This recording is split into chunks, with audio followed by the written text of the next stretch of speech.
అందరికీ నా హృదయపూర్వక నమస్కారాలు. గత కొద్ది రోజులుగా మనకి తిరుమలలో జరిగిన అపచారం మనకి బయటకు వచ్చింది.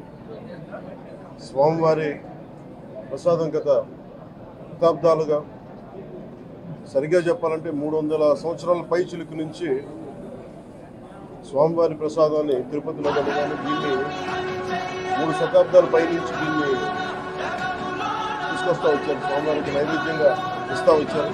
ఈ మహాప్రసాదంగా భావిస్తున్న దేశం అంతా. ఇది ఒక ప్రభుత్వాన్ని నిందించడానికో, దీని మీద రాజకీయ లబ్ధి పొందడానికో దీని వెనుక ఉద్దేశం లేదు.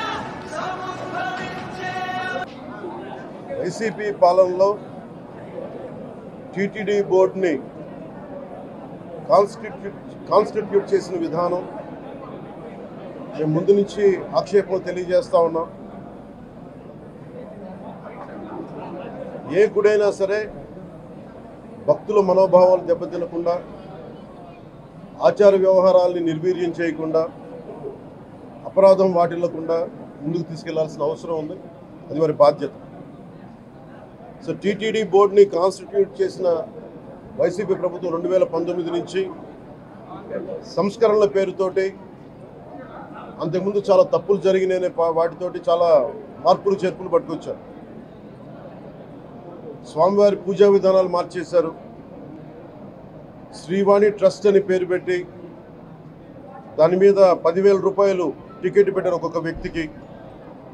ఒక్కొక్క కుటుంబం వస్తే 5 మంది, 4 వస్తే తక్కువ కాకుండా వాళ్ళకి 50,000 రూపాయలు వసూలు చేసి టికెట్ మటుకు, బిల్లు మటుకు 500 రూపాయలకి ఇస్తూ ఉండేవాళ్ళు. ఇది నేను చాలాసార్లు, నాతో పాటు చాలామంది భక్తులు ప్రస్తావించారు. చాలామంది రాజకీయ పార్టీల ప్రతినిధులు దీన్ని ప్రస్తావించారు. అన్ని పార్టీలు ప్రస్తావిస్తూనే ఉన్నాయి, వేలెత్తి చూపుతూనే ఉన్నాయి. కానీ ఏ రోజు కూడా దాన్ని పట్టించుకున్న పాపాన్ని పోలేదు. అలాగే వైసీపీ పాలనలో అఫీషియల్గా ఆన్ రికార్డ్ 219 గుడుల్ని అపవిత్రం చేశారు. విగ్రహాలని విధ్వంసం కావచ్చు, రథాలు తగలబెట్టడం కావచ్చు, అలాగే 300 పైచిలకు మన దేవాలయాలను అపవిత్రం చేశారు. ఇన్ని జరిగినా కానీ ఎప్పుడు నేను గొంతెత్తుతూనే ఉన్నాను. ఆ రోజు రామతీర్థం సమయంలో కూడా రాముల వారి విగ్రహాన్ని తల నరికేస్తే అర్చకులు దాన్ని, రాముల వారి విగ్రహాన్ని ఇలా పట్టుకొని ఆయన బాధపడుతూ ఉంటే ఆ రోజు కూడా నేను తెలియజేశాను. ఆ రోజు కూడా అందరూ ఏకం కావాలి. ఎవరి మతమైనా కావచ్చు, ఎవరి ప్రార్థనా మందిరాలు కావచ్చు, దేవాలయం కావచ్చు, మస్జిద్ కావచ్చు, చర్చి కావచ్చు, కానీ వారి మనోభావాలకి దెబ్బతినేలాగా దాడులు జరిగితే బయటికి రావాలి అని అందరూ నేను కోరుకుంటే, ఆ రోజున చిలకలూరుపేట నుంచి ఉండే ముస్లిం సమాజ సోదరులు కూడా బయటకు వచ్చి ఆ రోజున మద్దతు తెలియజేశారు. ఇది ఏ ధర్మానికి సంబంధించిన అందరూ రావాలని ఒక పిలుపునిస్తూ ఆ రోజు కూడా వచ్చారు. కావాలంటే అది ఒకసారి మీరు ట్విట్టర్ టైం లైన్లో ఉంటుంది, అది కూడా మీరు చూసుకోవచ్చు. కానీ ఈ రోజున మేము ముందు నుంచి తెలియజేస్తూనే ఉన్నాం. చాలా అవకతవకలు జరుగుతూ ఉన్నాయి, ప్రసాదాలు కల్తీ జరుగుతూ ఉన్నాయి, సరిగ్గా లేవు, ప్రసాదం నాణ్యత పోయింది, డబ్బులు కలెక్ట్ చేస్తున్నారు, రిసిప్ట్లు ఇవ్వట్లేదు. అసలు టీటీడీ మీద కూడా వైట్ పేపర్ రావాల్సిన అవసరం ఉంది. ఇవన్నీ కూడా మేము చాలాసార్లు అనుకుంటా ఉన్నాం. కానీ ఈ స్థాయిలో కల్తీ జరుగుద్దని, కల్తీ ఉంటుంది, ఫుడ్ అడల్ట్రేషన్ ఉంటుంది, చేసే తిండిలో కల్తీ ఉంటుంది, అన్ని దేవాలయాల్లో కూడా ప్రమాణాలు పాటిస్తున్నారా లేదా అన్న చర్చ బయటకు వచ్చింది ఈరోజు. ముఖ్యంగా తిరుపతి లడ్డుకు ప్రసాదాన్ని శ్రీవారి మహాప్రసాదానికి సంబంధించి ఇది మీకు ప్రత్యేకించి నేను చదివి వినిపిస్తాను మీకు.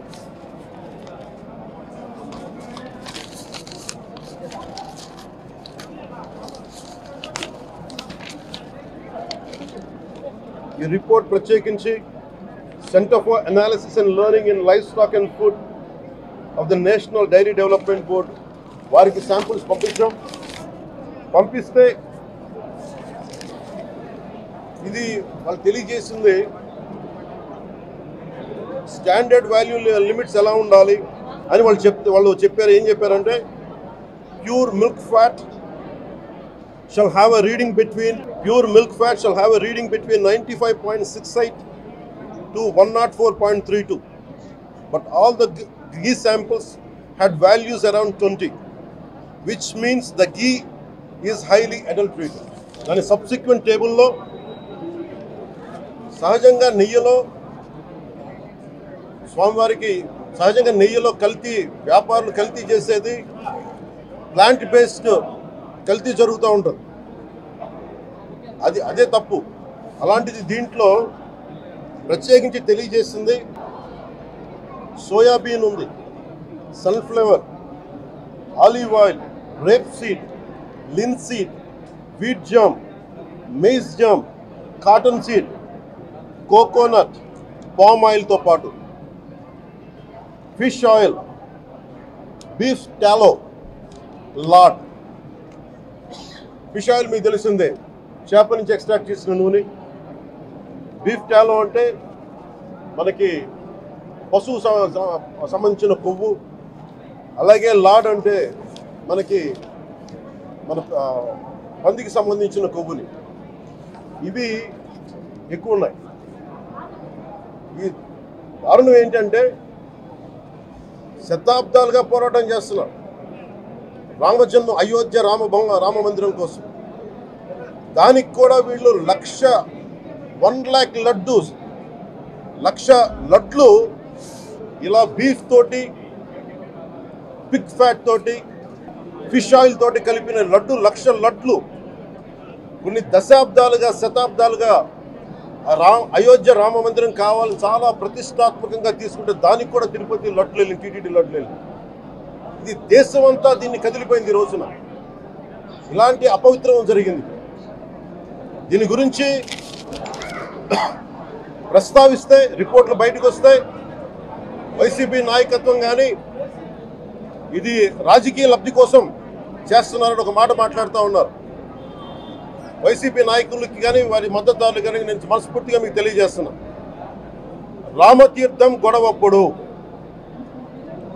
219 గుడుల్ని మీరు అపవిత్రం చేసినప్పుడు మీ పాలనలో ఒక సగటు హిందువుగా నేను గొంతెత్తి పోరాటం చేయాలి అంటే రోడ్ల మీదకి ఆ రోజే వచ్చామని గుర్తుపెట్టుకోండి. ఆ రోజు కూడా రామతీర్థం రాముల వారి విగ్రహాన్ని మీరు నరికేసి అర్చకులు చేతిలో పట్టుకున్నప్పుడు చాలా బాగుంది. కానీ ఆ రోజు కూడా దాన్ని రాజకీయ పరంగా మేము తీసుకెళ్ళా. దోషులకి శిక్ష పడాలి. వీళ్ళెవరో కనుక్కోండి, ఈ రోజు వరకు మీరు పట్టించుకోవాలా. ఇది మేము చెప్తూనే ఉన్నాం. నిజంగా చెయ్యాలంటే ఈ ప్రస్తావన ఎందుకు తీసుకొస్తున్నానంటే సమాజంలో అస్థిరత లేదంటే డిస్హార్మనీ క్రియేట్ చేయడానికి మేము లేవు ఇక్కడ. కానీ తప్పు జరుగుతుంటే, దాడులు జరుగుతూ ఉంటే, అపవిత్రం చేసుకుంటూ వెళ్ళిపోతే చూస్తూ ఎవరు కూర్చోం. తప్పు, అది కూడా తప్పు అవుద్ది. ఫండమెంటల్ కాన్స్టిట్యూషనల్ ఫండమెంటల్ ఇది. ప్రతి వ్యక్తికి వారి ధర్మాన్ని ఆచరించే హక్కు ఉంది. ఎవరన్నా వచ్చి ఆ ధర్మాన్ని పాడు చేసే హక్కు ఎవరికి లేదు. ఇట్స్ ఎ ఫండమెంటల్ రైట్ ఇది. ఇలాంటి స్థాయిలో ఈ రిపోర్ట్ బయటకు వచ్చినప్పుడు ఏం చెప్పు ఉండాల్సింది గత ముఖ్యమంత్రి గారు? నేను ఏ రోజు కూడా మీరు చూశారు, ఇది ప్రభుత్వం, మన కొత్త ప్రభుత్వంలోకి వచ్చాం. ఇది వెండెట్టా ప్రభుత్వం కాదు, ఇది పగా ప్రతీకారాల ప్రభుత్వం కాదు ఇది. కానీ తప్పు జరుగుతుంటే మటుకు చేతులు కట్టుకొని చూసే ప్రభుత్వం కూడా కాదు. అది మీకు చాలా పగడ్బందీగా తెలియజేస్తున్నాను విషయం. అలాంటిది మా మీద ఎన్నో మాట్లాడినా మేము ఎప్పుడు మాట్లాడలా. రామతీర్థం గురించి జరిగినప్పుడు కూడా మేము మాట్లాడలా. కానీ ఈ రోజున రిపీట్ అయిపోతున్నాయి మిస్టేక్స్.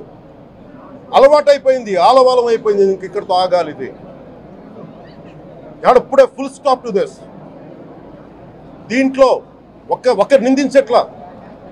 టీటీడీ బోర్డు ఉంది, వైసీపీ కాన్స్టిట్యూట్ చేసిన టీటీడీ బోర్డు ఉంది. వైవి సుబ్బారెడ్డి గారు ఉన్నారు టీటీడీ చైర్మన్గా. టీటీడీ ఈవోగా ధర్మారెడ్డి గారు ఉన్నారు. మళ్ళీ వాళ్ళు కాకుండా కొత్తగా వచ్చారు. ఈ 5 సంవత్సరాలు ఈ బోర్డు ఏం చేస్తూ ఉంది? ఈ టీటీడీ బోర్డుని మేము ప్రశ్నిస్తున్నాం. మీరు బయటికి రండి. గత ముఖ్యమంత్రి ఏం చేసి ఉండాల్సింది వచ్చినప్పుడు మీరు పంపించండి ల్యాబ్స్కి, మీకు ఎవరైతే తప్పులు చేశారో వారి మీద మీరు చర్యలు తీసుకోండి చెప్పాలి. కానీ తప్పులు చేసిన వాళ్ళని వెనకేసుకొచ్చే విధానం ఏంటో నాకు అర్థం కావట్లేదు. ఇది ఆయన మార్చుకోవాలి. అంతేగాని మీరు అస్థిరత చేసే ఆలోచన కానే కాదు. ఇదే మీరు ఊహించండి. ఇంకా ఏ ధర్మం మీదైనా సరే ఇలాంటి అపవిత్రం ఒక చర్చి మీద జరిగిన, ఒక మస్జిద్ మీద జరిగిన దేశం అల్లకల్లోలం చేసేస్తారు, ప్రపంచం అంతా మాట్లాడతారు, గ్లోబల్ న్యూస్ అయిపోద్ది. కానీ దేశంలో కోట్లాది మంది హిందువులు అపవిత్రమైతే, ఈ ప్రసాదం అపవిత్రమైతే ఒక్కరు కూడా మాట్లాడకూడదు. ఇది సెక్యులర్ వ్యవస్థకు విఘాతం అంటే హిందువులకి మనోభావాలు ఉండవా? ఇది ఒక్కరు నిందించట్లా, అసలు మీరు ప్రస్తావన చేయకూడదు, ఇది తప్పు, ఇది మాట్లాడకూడదంటే ఎట్లా? ఇదే వేరే మతానికి మీరు అన్వయిస్తారా? నేను అన్ని మతాలని సమానంగా గౌరవించేవాడిని, ఇస్లాంని గౌరవించేవాడిని, క్రిస్టియానిటీని గౌరవించేవాళ్ళం మేమందరం. సనాతన ధర్మం అని మొత్తుకుంటున్నాం. దేనికి సనాతన ధర్మం అంటే? సనాతన ధర్మానికి ఒకరు ప్రారంభించింది కాదు. ఇది ఒక వ్యక్తో ఒక కూర్చోబెట్టి ఒకరు స్టార్ట్ చేసింది కాదు. ఇది కొన్ని వేలాది సంవత్సరాలుగా అన్ని మతాలని, అన్ని విశ్వాసాలని అలింగనం చేసుకున్న నేల ఇది. అలాంటి విశ్వాసాలకి దగ్గర తీసుకున్న ఈ నేల మీద ఇలాంటి అపవిత్రం జరిగితే, రిపీటెడ్గా జరిగితే, ఒకసారి కాదు, 2 సార్లు కాదు, రిపీటెడ్గా జరిగితే ఇప్పుడు కూడా మాట్లాడకూడదంటే అది తప్పు చేసిన వాళ్ళం అవుతాం. మేము దోషులకి శిక్ష పడాలి. ఫుడ్ అడల్టరేషన్ ఇది మేము కాదంటలా. టీటీడీ బోర్డు, అప్పుడు టీటీడీ బోర్డు బాధ్యత తీసుకోవాలి. పొలిటికల్గా వచ్చి అలంకారప్రాయంగా ఒక్కొక్కళ్ళు వచ్చేసి దర్శనాలకి టికెట్లు ఇవ్వడానికి మీరు బోర్డు మెంబర్స్ అవ్వలేదు. మీరు ఎవరు చైర్మన్ కానీ ఈవో కానీ, మీరు అక్కడ ధర్మాన్ని పరిరక్షించాలి. మీరు అక్కడ మీ ఇష్టాలకి మీరు కూర్చోబెట్టి మీ ఇష్టాలకి కాంట్రాక్ట్లు ఇచ్చుకోవడానికి మీరు టీటీడీ బోర్డుకి మీరు వెళ్ళలేదు. మీరు అందరూ, మీ అందరికీ బాధ్యత ఉంది. మీరు నిర్ణయించుకోవాలి. ఎవరికి కోపాలు రావు, ఎవరికి వేదన రాదు, ఎవరికి బాధలు రావంటే కుదరదు. వస్తాయి బాధలు, వేదన ఉంది, మాట్లాడతాం. మర్చిపోకండి ఎవరు. గత ముఖ్యమంత్రి గారికి కూడా నేను చేస్తా ఉన్నాను, జగన్మోహన్ రెడ్డి గారికి కూడా. ఇదే చర్చికి జరిగితే మీరు ఊరుకుంటారా? ఒక మసీదుకి జరిగితే ఊరుకుంటారా? ఒక తిరుమలకు జరిగినప్పుడు ఎందుకు వెనకేసుకొస్తారు? రాకండి. ఏ మతం మీద దాడి జరిగినా సంపూర్ణంగా నాతో సహా మేము ఖండిస్తాం, బయటకు వస్తాం. ఇస్లాం మీద దాడి జరిగితే మేము మాట్లాడతాం, క్రిస్టియానిటీ మీద దాడి జరిగితే మేము మాట్లాడతాం, హిందూ ధర్మం మీద, సనాతన ధర్మం మీద దాడి జరిగితే కూడా నేను మాట్లాడతాను. ఇది మొదటిసారి కాదు, మేమందరం మాట్లాడతాం. ఇది ప్రాథమిక హక్కు. ఇది పరస్పర విశ్వాసాలను గౌరవించుకోవడం చాలా చాలా అవసరం. ఇది అందరికీ తెలియజేస్తున్నాను. ఇది దోషులకి కఠిన శిక్ష పడాలి. అలాగే ముఖ్యమంత్రి గారికి కూడా నేను తెలియజేసుకున్నాను, చంద్రబాబు నాయుడు గారికి కూడా క్యాబినెట్ మీటింగ్ జరగాలి, అసెంబ్లీలో చర్చ జరగాలి. అసలు టీటీడీ ట్రస్ట్లో ఎన్ని అవకతవకలు జరిగినాయి, దీని మీద కూలంకషంగా దీని మీద చర్చలు జరగాలి. అలాగే నిన్న అందరూ మీడియా పెద్దలు కూడా అడుగుతూ ఉన్నారు, అధిపతులు, పత్రికాధిపతులు కూడా అడుగుతూ ఉన్నారు, మీడియా వారు కూడా అడుగుతున్నారు, దీన్ని సిబిఐకి తీసుకెళ్లాలా లేదా అనేది. అది గౌరవ ముఖ్యమంత్రి గారు నిర్ణయం తీసుకోమని. మీరు ఏ నిర్ణయం తీసుకున్నా క్యాబినెట్ మీ వెనకాల ఉంటుంది, ప్రజలు మీ వెనకే ఉంటారు. ఇది ఇక్కడితో ఆగాలని మనస్ఫూర్తిగా నేను కోరుకుంటున్నాను. అలాగే 40 సంవత్సరాలుగా కర్ణాటకలోని గీ కంపెనీకి ఇస్తూ ఉన్నారు. 15,000 కేజీలు అవసరం అవుతుంది నెయ్యి, మనకి స్వచ్ఛమైన నెయ్యి. అలాంటిది వీళ్ళు 1000 రూపాయలు కొన్నదాన్ని వీళ్ళు 360 రూపాయలకే వస్తుందని చెప్పి ఎవరో మిడిల్ మ్యాన్ వచ్చి చెప్పారు. ఆ మిడిల్ మ్యాన్ ఎవరు? దీని మీద సంతకం పెట్టింది ఎవరు? మీరు 1,00,000 లడ్డూలు మీరు అయోధ్యగా పంపించినప్పుడు మాట్లాడింది ఎవరు? చెక్ చేశారా? క్వాలిటీ చెక్ చేశారా? కోట్లాది మంది భగవంతుణ్ణి విశ్వాసం ప్రకటించే ప్రతి ఒక్కరి ఈ రోజున బాధకు గురయ్యారు. నాకు నిజంగా ఇంకో వేదన కూడా ఉంది. ఇది ఇంకొకరు నిందించట్లా. తిరుమలలో ఉండే ఇంతమంది సేవ చేసుకునే వ్యక్తులు కానీ మీరందరూ హిందువులే కదా. మీరందరూ టీటీలో ఉండే వందలాది మంది ఎంప్లాయీలు, మీకు ఉద్యోగులు, వేలాది మంది ఉద్యోగులు, మీరందరూ ఏం చేస్తున్నారు? మీరు హిందువులు కాదా? మీరు స్వామివారికి అపవిత్రం జరుగుతూ ఉంటే మీరు కల్తీ నేచరు మీకు తెలిసి కూడా మీరు ఎందుకు కాముకున్నారు? భయపడ్డారా వైసీపీ అంటే? వైవి సుబ్బారెడ్డి గారంటే భయపడ్డారా? ధర్మారెడ్డి గారంటే భయపడ్డారా? ఏ స్వామి అయితే మీకు ఆశ్రయం ఇచ్చారో ఆ స్వామికి అపవిత్రం జరుగుతూ ఉంటే మీరందరూ కామ్గా కూర్చునే మీకు ఎలా వచ్చింది మీకు? ఇది నేను సాటి హిందువులను కూడా నేను ప్రశ్నిస్తున్నాను. మీరు కూడా తప్పు చేశారు దీంట్లో. ఇది ముందుగా ప్రతి హిందువు గౌరవించాల్సింది. దీన్ని మీ మతాన్ని మీరు గౌరవించుకోండి ఫస్ట్. ప్రతి హిందూ నేర్చుకోవాలి ఇది. ప్రతి హిందువు ఆత్మపరిశీలన చేసుకోవాలి. మీరు బయటికి రావాలి. తప్పు జరుగుతూ ఉంటే కూర్చొని చేతులు కట్టుకొని మనకెందుకులే అంటే ఇలాగే ఉంటాయి. ఇది మారాలి. ఇది అందుకు నేను కూడా దీంట్లో భాగమే. కాబట్టి నిజంగా నాకు ఇన్ని సమస్యలు చెప్పారు ఇన్ని సంవత్సరాలుగా. వైసీపీ మీద పోరాటాలు చేస్తున్నారు. రోడ్లు బాగలేదంటే మాట్లాడాం, రైతుకి సమస్యలు వస్తే మాట్లాడాం, గుడులు అపవిత్రం చేస్తుంటే మాట్లాడాం. కానీ ఏ ఒక్కరు కూడా బలంగా కూర్చొని టీటీడీ ఉద్యోగులు ఎవరైనా సరే ఇలా జరుగుతుంది అని తెలిసి కూడా కామ్గున్నారంటే మీరు మహా అపరాధం చేశారు. ఆ మహా అపరాధానికి నేను కూడా నాకు సంబంధం లేకపోయినా ఈరోజు నేను ప్రాయశ్చిత దీక్ష మొదలుపెట్టాను. ఈరోజు 11 రోజులు స్వామివారికి నేను క్షమాపణలు కోరుకుంటూ దీక్ష తీసుకుంటున్నాను. ఇది మారాలి, భవిష్యత్తు ఇలా ఉండకూడదు అని కోరుకుంటూ సెలవు తీసుకున్నాను. నమో వెంకటేశాయ.